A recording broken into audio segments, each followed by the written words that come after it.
nós trabalhamos um team e nós a papia hopi over die história de esclavitud e de catibanang e maneira que hindenang tabiba antes.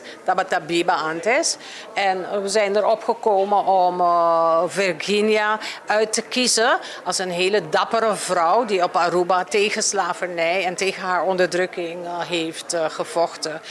Het is het begin van een serie. De serie is de Afife Stories.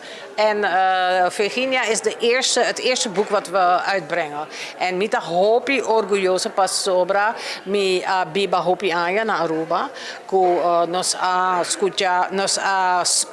Dat we het eerste boek hebben gekozen om op Aruba plaats te vinden. Zie.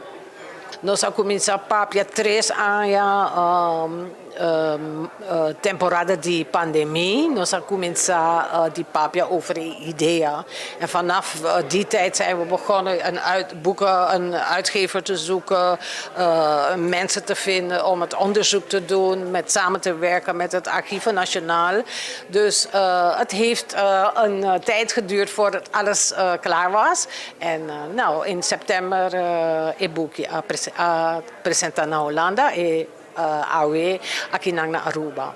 E boekje hindenang por bing circa Archieven Nationaal, nang ting een aantal exemplaren nos talaga akinang en ook in de boekhandels, Boekplaza, Plaza Bookshop en de Wit Stores. Daar hebben ze de boeken ook.